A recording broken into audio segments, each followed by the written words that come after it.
was around about 7 or 8 years old. I had an experience of going to bed and going to sleep and drifting out of a window. Right. And from drifting out of the window, I was then in a stadium with two beings either side of me, and looking down on a football-sized pitch of white light, and in the centre of that football pitch was a ship with people coming on and off that ship. Right. How you managed to get out of the house? It was floating out of the window. Right. So was the window open, do you recall, or do you? No, it was closed. So do you feel you went through the window? Yeah. Right. Okay. And would you say that was you were in a dream state or were you in a conscious state? What? Reflecting on it, it was half dreaming and half realising that I felt floating. Right. So this experience was so vivid, you've remembered it for your whole life. It was a dream that has stayed with me and is as visual now as when I experienced it. Okay. Might you be able to describe these beings? No. Okay. I cannot. Yeah, all I can say is that they were either side of me, and they wanted me to look down. Did you have any sense of where you were? Had you been taken away from your house? Yes, yeah, I'd been taken away from my house. This place was, I'd never experienced anything. Right. Tell me about your first conscious recollection in the morning. What happened then? My mum came into the room, and I was on a windowsill, which is probably 4 or 5 feet, 4.5 feet tall, and I was on the window ledge, hanging on to the window. Right. And my mum said, "What are you doing up there?" And right. I explained what I'd just, I'd experienced. So when you're clinging onto the window, are you saying that your feet were not on the actual? They were on the windowsill. All right, my feet were on the windowsill. Right, so you were quite high up. Yeah. For a small child. Yeah. Right, and had you climbed onto that windowsill before, in previous to that? No. Right, so you're on the windowsill, which is 4.5 feet up, and your feet are on there as well, and your hands. So you're completely on the window. So was it a normal sort of 7-8 inch windowsill sort of thing, right? Yeah. And you so what were you sort of like crouched down on it? The small top window was open, and I had my hand just outside holding on to the outside of the window on the frame. And did you feel that you'd been outside when you realised you were in this position on the windowsill? Or do you? No. Right, okay, so you weren't sure what had happened? No. And have you got any recollection of how you may have got on that windowsill then? No. No, none at all. Okay. It was only the disturbance of my mum walking into my bed, opening the door, walking into the bedroom, that I'd realised I was there. Right. Something else that you told me about, not long after that, you noticed something. Just tell us about that. 2 or 3 days later, I was playing in my bedroom, when I just, something in me, I directly put my hand to my throat and felt this object in my throat. Right. Nothing, there was no mark there or anything, or it wasn't sore or anything, but it was just something in me that just went straight to it. Right. And I felt this sharp object within, under the skin. Now, any marks on the skin at the time at all? No. Nothing at None all? At all. Okay. And how long after this incident on the windowsill did you notice it, would you say? I'd say 2 or 3 days 2 or later. 3 days. Okay, so you've obviously lived with it all your life, this tiny lump in your neck, which I've actually felt earlier on today. And so you must have an idea for the size and the shape and the consistency of it, whether it's hard or soft or pliable or whatever. I'd say it's triangular in shape. I can feel at least 3 points. And I'd say it's probably 2 millimeters from top to bottom, I'd say. Right, so you think it's like a piece of Dairy cheese sort of thing, sort of shape? Yeah. Right, and it's got a thickness of a few millimeters, you think? Couple of mil, yeah. And do you have the feeling that it's What's its hardness like?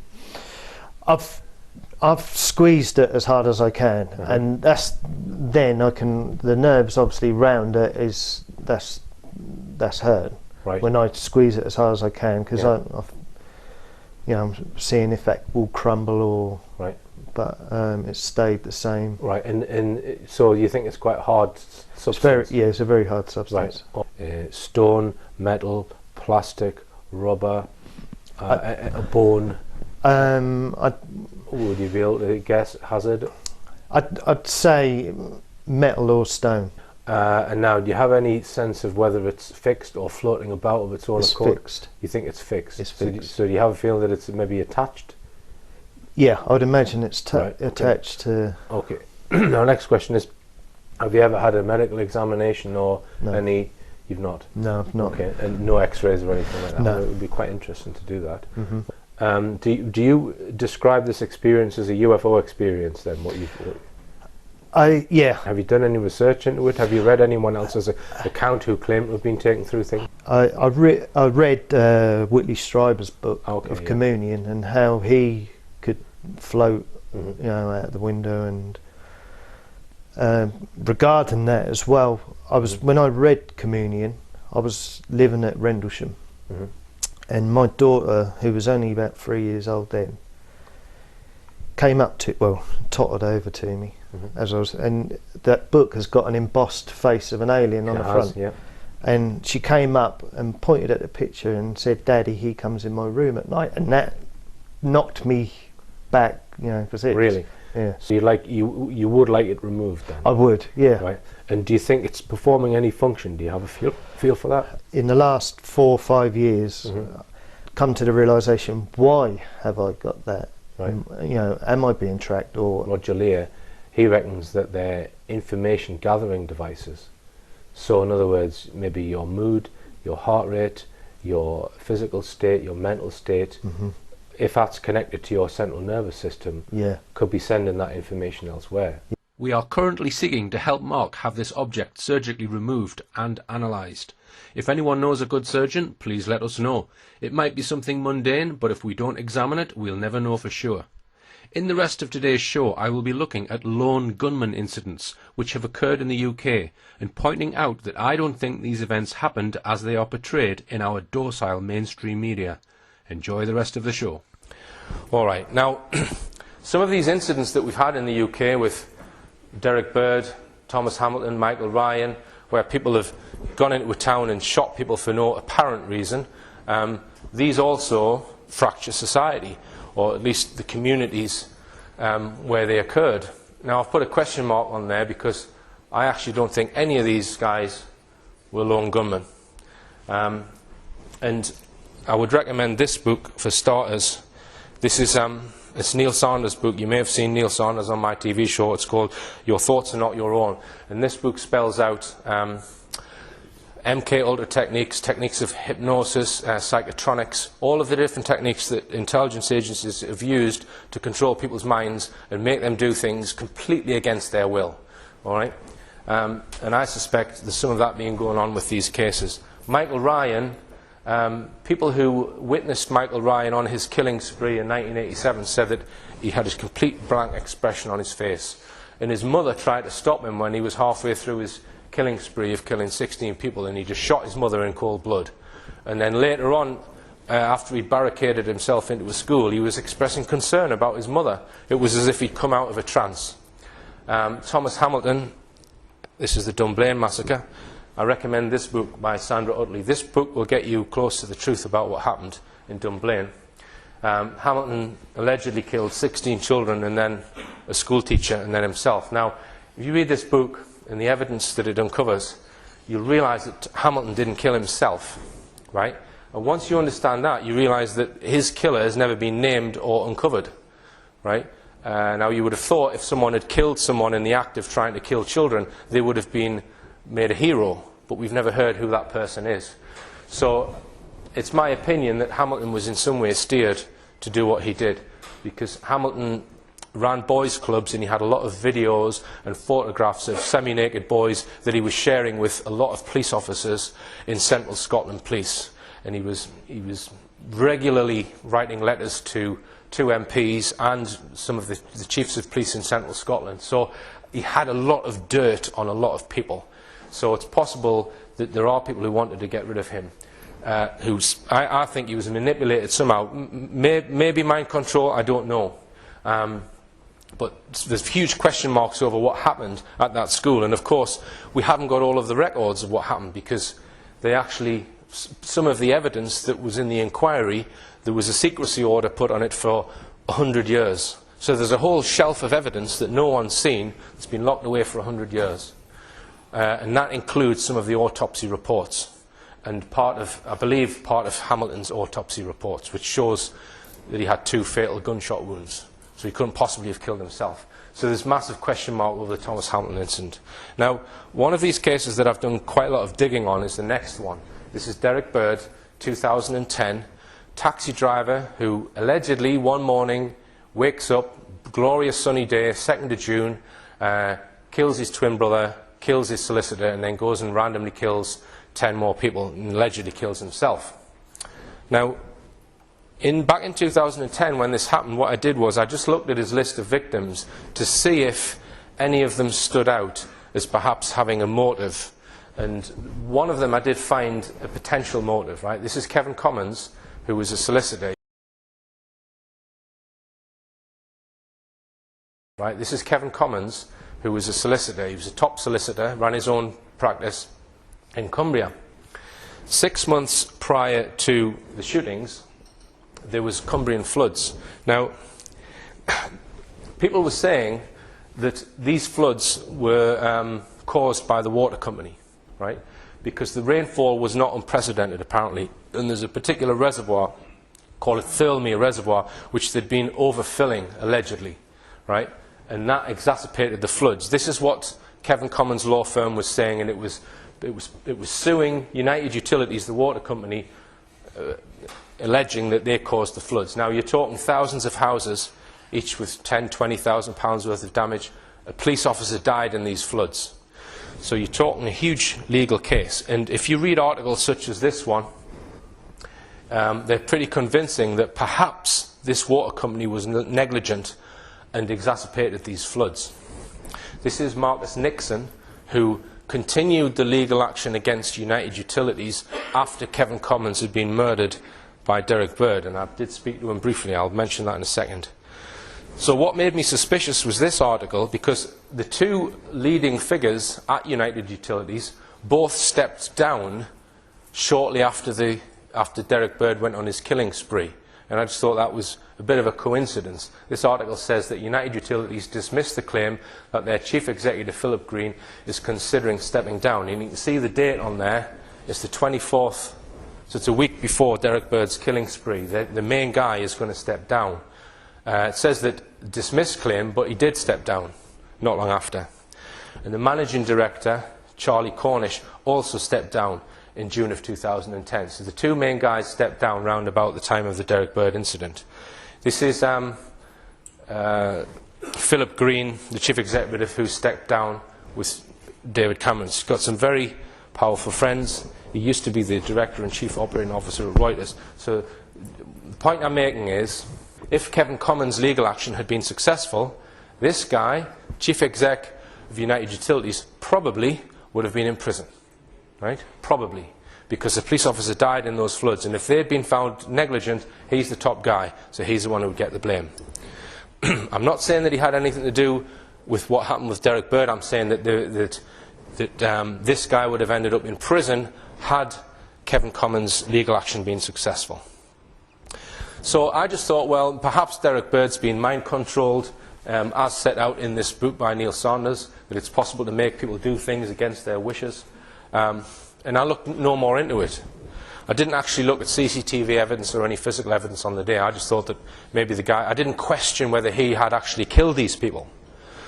And then I received an email just last year. It said, "The main reason I'm contacting you is I was fascinated by your brief talk done whilst you were touring on the Cumbria massacre. I was particularly interested in the claim that United Utilities Water Company were being held culpable for the Cumbria flooding previous to the massacre. Anyway, there is overwhelming evidence that points to a false flag event perpetrated by a possible paramilitary individual using an identical car to Derrick Bird, the alleged murderer. Have you looked at this incident in detail at all? I have done quite a bit of research regarding this and I'm convinced this is a state-sponsored massacre. Please get in touch. Okay, so I went to see this witness, I looked at this person's evidence, and based on that I interviewed him, and then I went to Cumbria. And I've spoken to quite a few witnesses because I think, as I'm going to explain now, I think it is very smelly. Now, let's just explain what happened on June the 2nd, 2010. This is the mainstream version. Derrick Bird, taxi driver. He goes to a place called Lamplugh.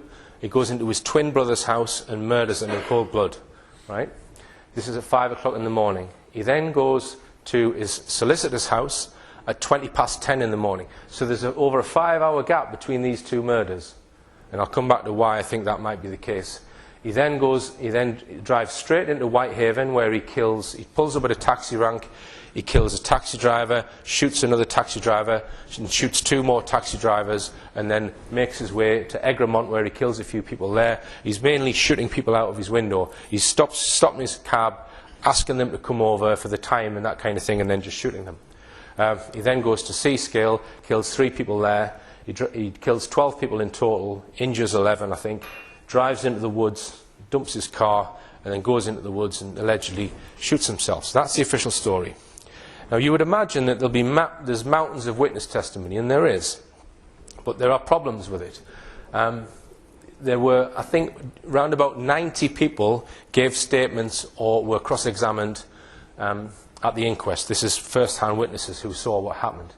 Now I've tried to get copies or transcripts of those witness testimonies and I haven't been able to, and I'm going to explain what happened.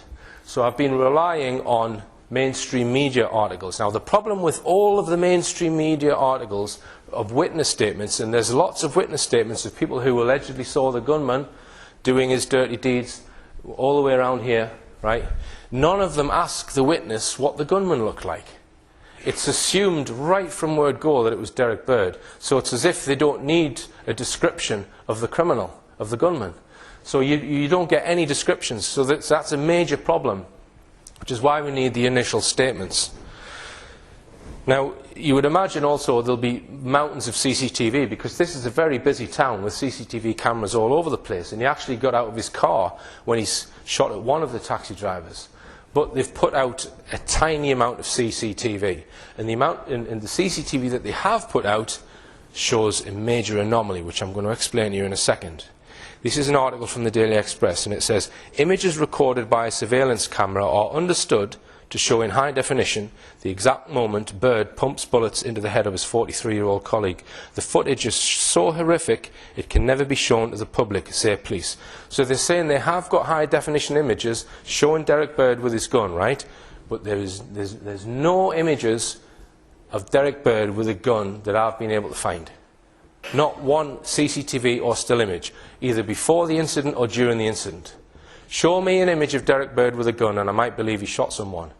Can you believe that? This guy shot 12 people, or killed 12 people, and shot 11 others, and there's not an image of him with a gun in the public domain.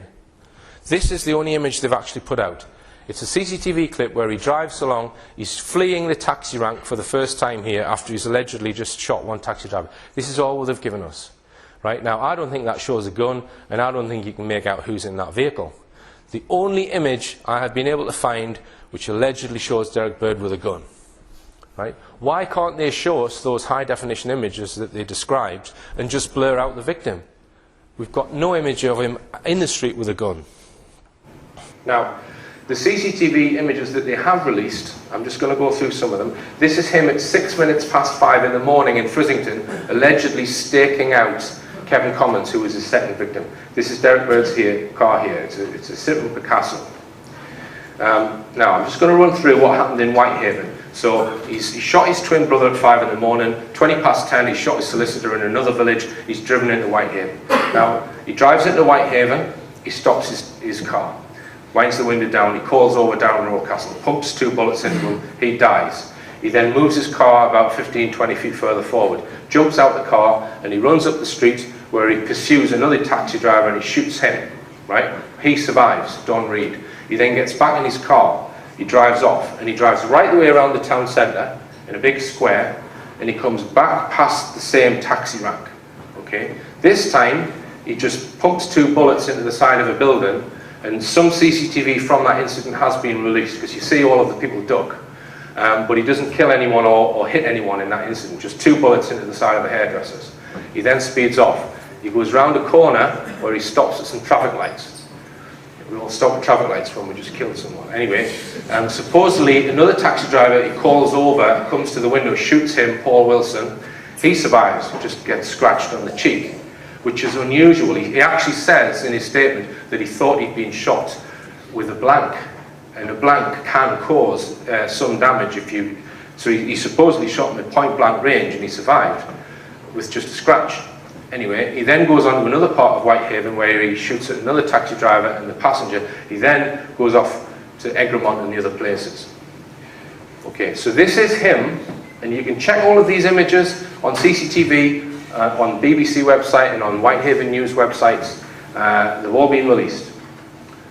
So this is him after he's shot Darren Rocastle and shot the other taxi driver. He's got back in the car and he's driving away for the first time. He then drives around the block in a big square. So this is Duke Street here, where the taxi rank is to his left. This is 3 streets away. This is Lowther Street. So he's coming back round the second time to shoot into the taxi rank again. This is Bird's vehicle here, and this is the hairdressers is just there. So he fires a bullet out his window, and you see these people duck. So he fires 2 bullets, and then he speeds off up this street. He then turns left, comes down this street. This is where he stops at the traffic lights, where he allegedly shoots someone here, but you don't actually see that. All right, now I'm going to show you these images again. Let's just go back. This image is his vehicle at the end of his killing spree, which is dumped at the end of a country lane. He's gone off into the woods. I'm going to show you the video that this comes from. This is from a helicopter.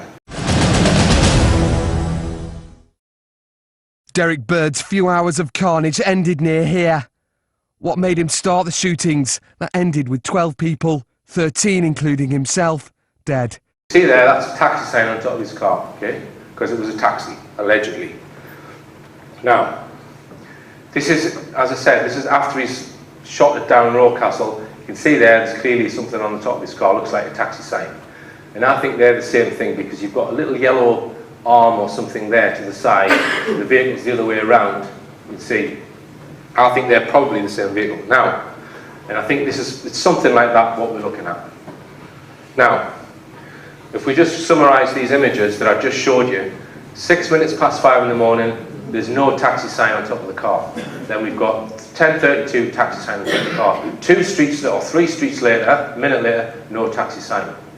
And drives past the taxi rank again, no taxi sign. So this is him driving past the rank after he fires into it the first time, and this is him the second time. So where's the taxi sign gone on top of the car? There is some doubt also about these logos along the side of the car, but you can't really see in the images whether it's there or not. And then this is around the corner again, just a minute later, no taxi sign, and then at the end of the killing spree, taxi sign on top of the car. Okay. Now, what I think this suggests is that there was 2 vehicles, a replica vehicle. I think this possibly is Derrick Bird's car, and this is Derrick Bird's car. And I think we've maybe got an operative here. Now, I'm going to explain why I think that is the case.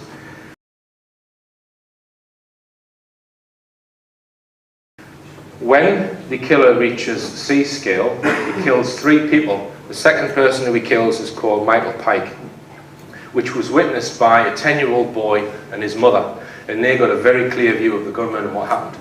So the Daily Telegraph interviews Jordan, the 10-year-old boy, and he gives an account. I managed to interview his mother on audio. So Jordan speaks first in this interview, and then his mother. And I'm just going to show that interview. So this person, she saw the gunman for over 30 seconds. We were just walking past a curve just near the shop. So this person on his bike just came up, and then the driver just came, shot his back wheel shot, and then shot his face on the cheek there. And then he just stared me and my mum in the eyes, so and then he just drove off. Right. I'd seen him approaching the back wheel of Mike's car with the left-hand wing, front wing, very, very slowly, and thought, what on earth is he doing, as you would do. And then I heard two noises. I didn't even know there was shotgun at the time. It was just two really loud bangs. Right. Then it seemed like 30 seconds a minute, stirring at us, and then phew, off he went. So, that was on the news. Right. Obviously, the picture of the man, it looked nothing like what I thought that I'd seen. And just tell us description of the vehicle and the person in the car. It was a Citroen car. I can't remember the registration because it's something that I just don't think of. The person that I thought that I'd saw was probably late 20s and black spiky hair. What was the length of the hair? Probably inch and a half, spiked up. Okay. So then he just drove off. I don't know why he'd do that. I don't know who would do that, but then I know who would. You found out? Yeah, him. It's shocking, really. I don't know why a person would do such a thing like that. Now, the events in Whitehaven, witnesses, you've got two taxi drivers who knew him. You've got, sorry, more than that, there was a guy around the corner who also knew him, Paul Wilson. These are all people who knew him, who were reporting what happened to the police.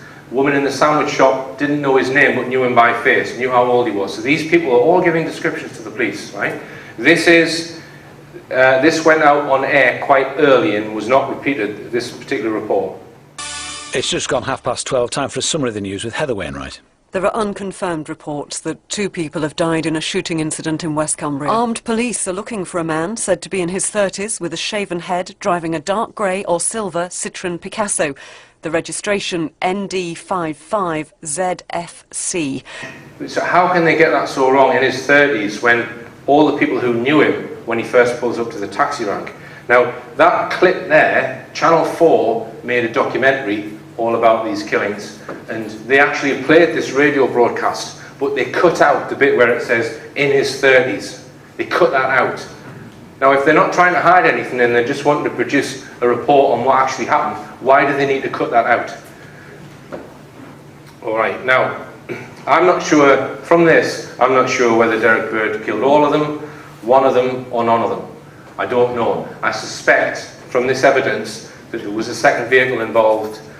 Why they haven't put a taxi sign on top of it, I don't know. And perhaps Derrick Bird had just fitted that sign.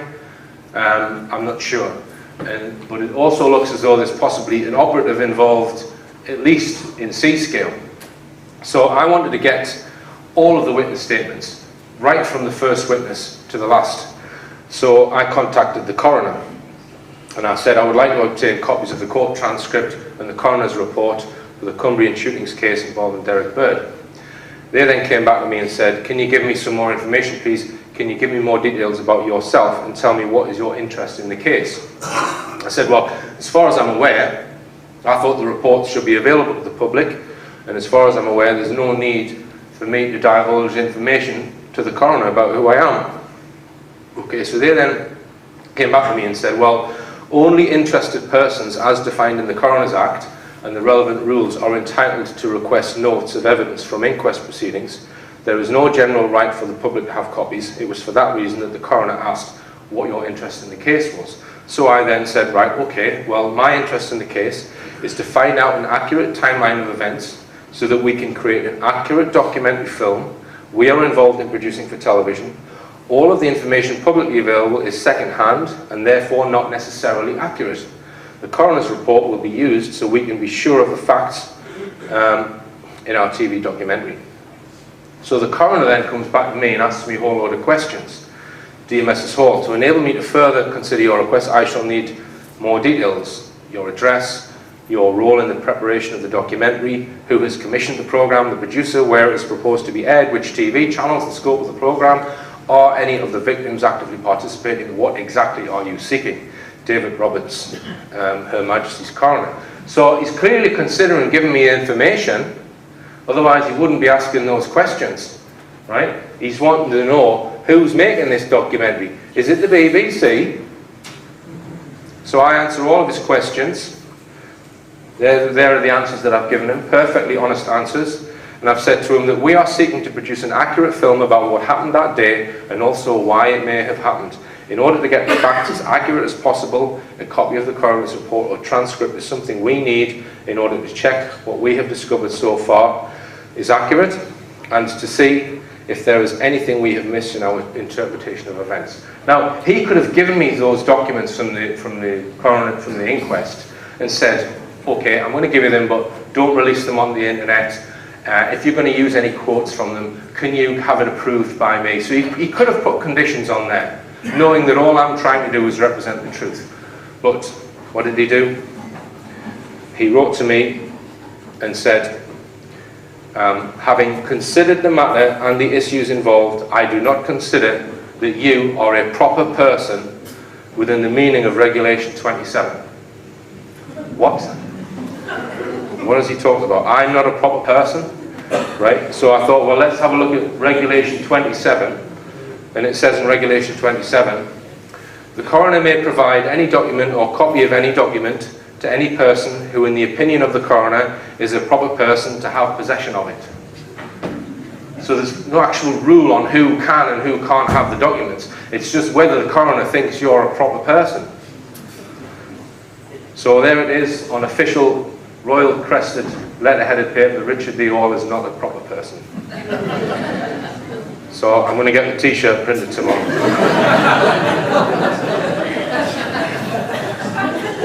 I've been living for 46 years on this planet under the illusion or the delusion that I was a proper person. Okay, so I thought, well, I've got a communication channel opened up with the coroner, so I'm going to put to him some of what I have learned. I've said, regarding the CCTV footage in Whitehaven showing the incident at Duke Street, where shots appear to be fired from a vehicle into the shops along Duke Street, we have learned that the gunman drove past the taxi rank on Duke Street twice, and the footage so far released is the second pass of the taxi rank, when the gunman did not get out of their vehicle. Why are the events which occurred minutes earlier on the first pass of the taxi rank not available on CCTV? This would have shown the gunman get out of their vehicle. Because if you see someone get out of a vehicle on CCTV, you can judge their build, the way that they walk, their hair, everything, his gait. So you're going to be able to identify whether it's him or not. All we've got is images of a vehicle. So I'm not convinced, based on the evidence that I've seen, that it was even there. Why has there been no CCTV, still photographs, or any images at all, either during or before the events, showing Derrick Bird with a gun in his hand? One image was released showing a taxi from the side, which appears to be a person on their handheld radio. Why have witnesses described the gunman as being in his 20s with short dark hair? We have a very reliable witness who gave evidence at the inquest who has given us a detailed statement. This person watched the gunman at close range for between 30 seconds and a minute. The gunman had short dark hair and was in his 20s. Why do witnesses we have interviewed insist the gunman's silver Citroen Picasso was definitely not a taxi? We have 3 reliable witnesses who state this, some of whom gave evidence at your inquest. In the Channel 4 documentary, the witnesses are all saying it was a taxi. We've got witnesses who are saying it wasn't a taxi. Why is it assumed that David Bird was murdered by Derrick Bird when there is no eyewitness testimony to this event? What evidence links Derrick Bird to the murder of David Bird? Why did police issue a description of the gunman, which was read out on a public radio station, stating that police were chasing a man in his 30s with a shaven head?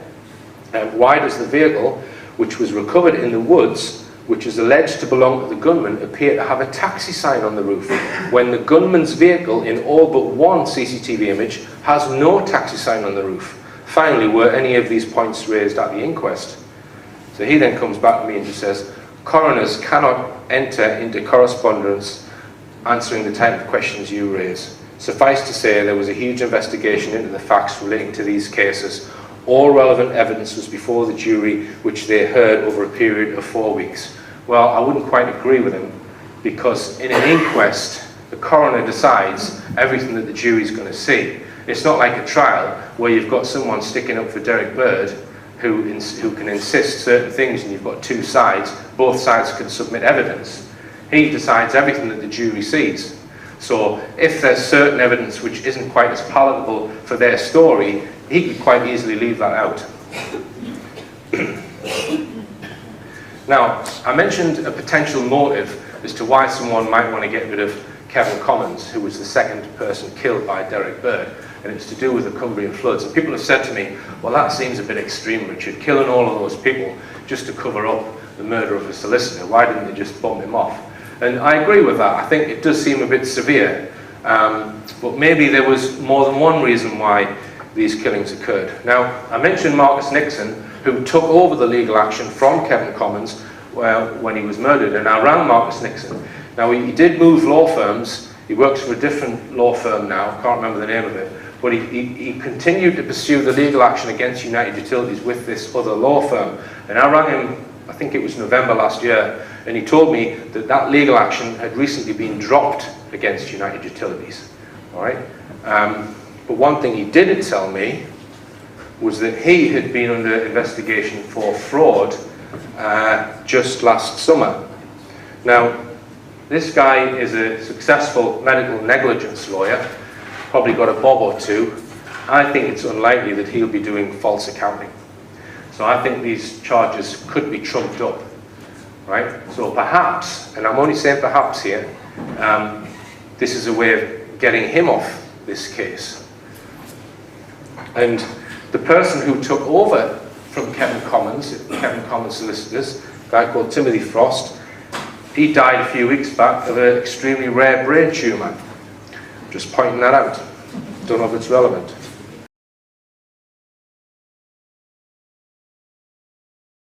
So, assuming that this was a contrived event, and it does seem very fishy based on the evidence that I've sent, I don't know, as I say, I don't know what happened. I'm still looking for evidence, right? I am intending to investigate this further. So let's assume that it was contrived, that it was not just a lone gunman who woke up one day and decided to kill his mates. And as I say, I'll point you to this book as to the techniques that they can use to control people. Now, in mind control, they use trauma. Trauma is the thing that they use to fracture people's minds. And in Auschwitz, Joseph Mengele, the mind control doctor, he would experiment with twins. Now, what he would do, he would get one twin, and he would make the other, torture the other twin in order to traumatize the first twin, or he might even kill them. So just think about that for a second. You've got a twin brother or sister, and they're tortured and then murdered right in front of your eyes. That twin, in many respects, is you. It's an identical copy of you. Can you imagine how much trauma that's going to cause you, seeing your twin murdered? Now, Derrick Bird allegedly murdered his twin brother first. Okay. Now, but there's no witness to that. No one saw Derrick Bird do that. So what I'm suggesting may have happened is that Derrick Bird's brother was murdered by someone else. And another reason why I think that is, in one of the documentaries, David Bird, Derrick Bird's brother, this witness said that he'd built a 4x4 vehicle and he took it to a scramble track, and the two of them, Derrick Bird and David Bird, were having turns in it, going round and round this track, laughing their heads off, like two brothers who love each other. This is 1 week before the shootings, and he supposedly murdered this brother that he's on this scramble track with. So what I'm suggesting may have happened is that someone else has murdered the brother, but they've made Derrick Bird watch it, right? We've now got a 5-hour gap between David Bird murder and Kevin Commons, who I think could have been the real target. In that intervening 5 hours, is it possible that he was mind controlled, using the trauma that was induced by making him witness the murder of his twin brother? And of course, the next person they would want out would be the real target, Kevin Commons. Now, what happened after that, I'm not sure. I'm not sure who killed who in Whitehaven, because they've not given me enough evidence to base anything on. But I think at some point in the operation, it's possible that Derrick Bird has been taken out, murdered, dumped in the woods, while another operative in an identical car bumps off several other people. That's what I think has possibly happened. But it's speculation. I'm speculating here based on knowledge of mind control and also based on facts I've been able to find out. Okay, and they always bring out a book very soon after these events, almost too soon after these events, which just backs up the official story. From start to finish, it gives you the official story that was reported in the media. And 1 month after the Derrick Bird incident, we had the Raoul Moat incident. He killed, well, he shot 3 people. They didn't even bother to change the cover of their book. Now I've read the Raoul Moat book. I haven't read the other one. If Raoul Moat was alive today, he could easily sue the person who wrote this book. It's absolute crap. It's just, Raoul Moat was a bastard, Raoul Moat was a bastard, Raoul Moat was a bastard. Demonising him right from birth, saying how evil the guy was. He was a bouncer who was trying to start a gardening business. Now, and I suspect that Raoul Moat was used under mind control to target PC David Rathband. And the reason why I think he was targeting David Rathband is because what David Rathband knew about Lisa French's testimony at the London bombings. Because Lisa French here, David Rathband, police officer, was shot in the face twice by Raoul Moat. Rathband says he was definitely trying to kill him because he played dead, and if he hadn't played dead, he said he would have shot me again. All right? But Rathband miraculously survived. Now, Rathband's girlfriend was on the number 30 bus involved in the London bombings. Now, the alleged perpetrator of the number 30 bus bomb was a guy called Hasib Hussein. That guy was not on that bus because there's not a single witness, 6'4" Asian guy with a huge backpack on him, allegedly. There's no CCTV of him on that bus. There's no witnesses on that bus because there was quite a lot of survivors in the London bombings. No witnesses claim to have seen him or reliably spot him, right? Until the inquest in 2010, 2011, where Lisa French, who was on that bus, says that she saw him. She said that she saw the bomber that no one else had seen, and that she hadn't said that she had seen, up until 5.5 years after the London bombings. She's never mentioned the bomber. Okay? So suddenly, she's seen a bomber. Now, I think what's happened there is that they're having an inquest, and there's no way they can have that inquest without someone seeing the supposed bomber, because I think the bomb was planted on that bus, and the bomber was not there, Hasib Hussein. They fled because they sussed that they were being set up. All right? So they couldn't have an inquest without at least one witness saying they saw the bomber. Lisa French was under a psychologist, cognitive behavioural therapy. She said she had over 20 sessions. This is before the inquest. She's going out with PC David Rathband. I think she was being prepped to give a false narrative of what she saw. She might not even know she's giving false testimony at the inquest. She's been messed with by a psychologist. But I think Rathband may have been asking questions about what she was being fed and what she was being asked to do. So that's why I think it's possible that Raoul Moat targeted Rathband, and Raoul Moat shot 2 other people beforehand in order to disguise the real motive. Now, I've gone into various circumstantial evidences as to why I think it was a contrived event. The whole thing was contrived. And another extract from David Rathband's book, which is right at the moment just before he gets shot in the face.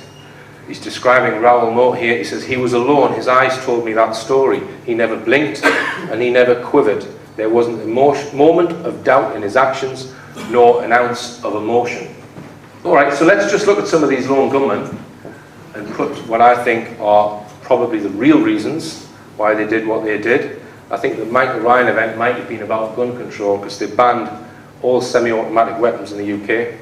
I think Thomas Hamilton possibly gun control as well because they banned handguns, and also to protect certain things that were going on in Central Scotland Police. The Derrick Bird, I'm suggesting that it's to prevent legal action against United Utilities, but as I said, there might be other reasons. And Raoul Moat to protect the false flag operation of 7/7. Now, Anders Breivik, who killed 77 people, some people have suggested that this was carried out as a warning to Norway, to the Norwegian government, because they weren't voting in the UN how they wanted them to. So in other words, they were pro-Palestinian, they were against the invasion of Libya. Mohammed Merah, he killed 7 people, killed a Jewish rabbi and children. It turned out he was an asset of French intelligence. So a candidate for another patsy, I think. So we've got legislative reasons and just geopolitical. So what I'm trying to do is maybe spot a pattern in some of these cases, but I don't think I can spot one. I think they'll use these incidents for various reasons. And we might ask the question, well, will they do it again? Will they use this technique of lone gunmen losing their marbles to go and kill people so that they can get rid of certain undesirables? Well, I think that they will do. The reason why I think that is because if they're going to use these techniques, they have to convince everyone that these are lone gunmen, that there is no conspiracy to it. And they were doing this last summer. They were convincing people that these are lone gunmen. Just have a look at this.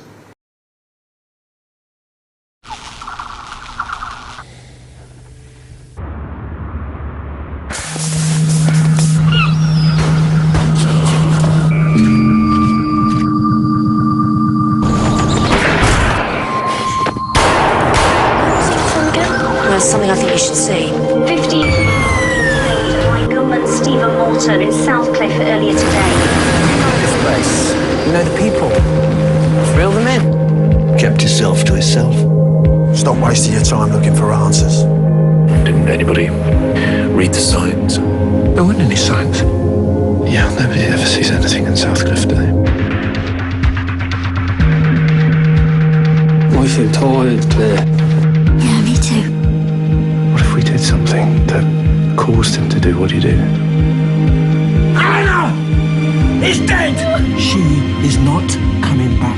People don't commit mass murder in a town like this. What are you doing? Maybe I'm looking for closure. That's what you meant to do, isn't it? What Stephen did will never go away. When do you get to start again?